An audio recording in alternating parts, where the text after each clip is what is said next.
لوگ بہت خوش ہیں.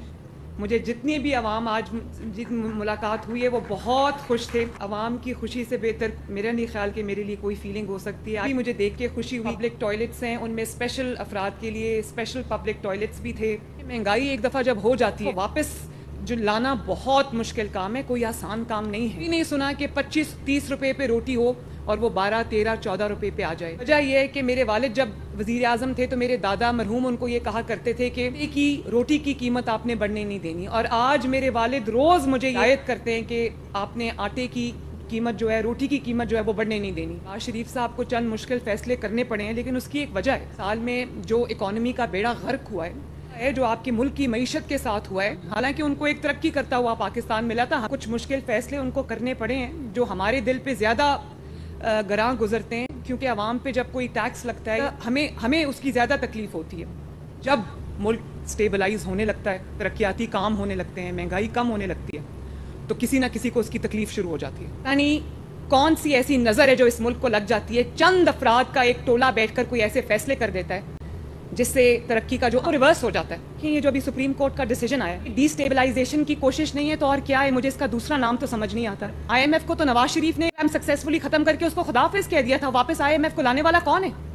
وہی ہے جو آج اڈیالہ جیل میں بیٹھا ہوا ہے. تو میں حیران ہوں جب یہ سپریم کورٹ کا ڈیسیجن آیا جس میں انہوں نے وہ کچھ بھی عطا کر دیا جو مانگا ہی نہیں گیا تھا ان سے. ان ججز نے آئین کو ری رائٹ کیا. سپریم کورٹ کے ان ججز کا ڈیسیجن کہتا ہے کہ آپ فلور کراسنگ کریں, یعنی کہ جو پہلے ایفیڈیوٹ آپ نے جمع کرایا ہے وہ نہیں ہمارے پسند کا نہیں ہے, ہماری پسند کی جماعت کو جوائن کریں گے تو بات بنے. ایک جماعت کو فیور کرنے کے لیے جو آج قوم کا مجرم ہے, آپ دیکھیں اس کو لانے کے لیے آئین کو ری رائٹ کر رہے ہیں. مطلب عقل نہیں مانتی ان فیصلوں کے. یہ تو ان سے تحریک انصاف نے مانگا بھی نہیں وہ جو ان کو مل گیا ہے, اور ان کو کہا ہے کہ 15 دن کے اندر اندر تحریک انصاف جوائن کرو. وہ تحریک انصاف جو بطور جماعت پارلیمنٹ میں ایگزسٹ ہی نہیں کرتی. آج خیبر پختونخوا میں 5 سال ہے ان کی حکومت کو, کیا کر لیا خیبر پختونخوا میں؟ پختونخوا میں 11 سال ہو گئے ہیں.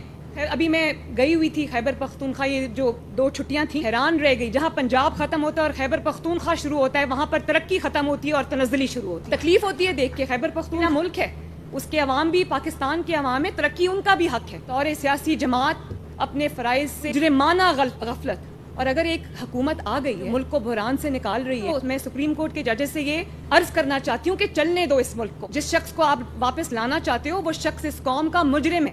آپ کے لیے ہم اتنا آسان نہیں ہونے دیں گے. یہ حکومت 5 سال پورے کرے گی, اس کو ڈی اسٹیبلائز کرنے کی کوشش کی, رکھنا ڈالنے کی کوشش کی, تو اس کے ساتھ آئینی ہاتھوں سے نپٹا جائے.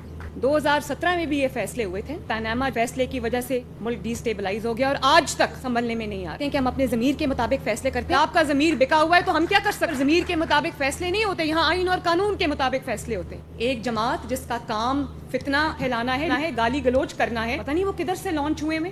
کورٹس بیلز دے رہی ہیں, ان کو معصوم بنا کے پیش کیا جا رہا ہے, بے گناہ بنا کے پیش کیا جا رہا ہے. ایک عورت نے آگ لگائی ہے, انتشار پھیلایا ہے, اور آپ اس کو کہیں وہ معصوم ہے, اس بیچاری کو 2 سال ہو گئے جیل میں بند ہوئے. کیوں جیل میں بند ہوئے سال ہوا؟ اپنی حرکتوں کی وجہ سے ہوا ہے. قوم سے پھر وعدہ کرتی ہوں, سدا عہدوں پہ کسی نے نہیں رہنا. جب تک ہم ان عہدوں پہ اس قوم کے لیے خدمت ہے, اس کی نئی مثالیں ہم قائم کرتے رہیں گے. پہلا محرم ہے, حکومت پنجاب نے زاداران ہیں ان کے لیے ہم نے سبیلیں لگائیں, شربت کی سبیلیں لگائیں, ان کے لیے جو کھانا ہے وہ فراہم کیا, نیاز فراہم کی. یہ سب میری ذمہ داری ہے. کون کس فرقے سے تعلق رکھتا ہے یہ دیکھنا میرا کام نہیں ہے.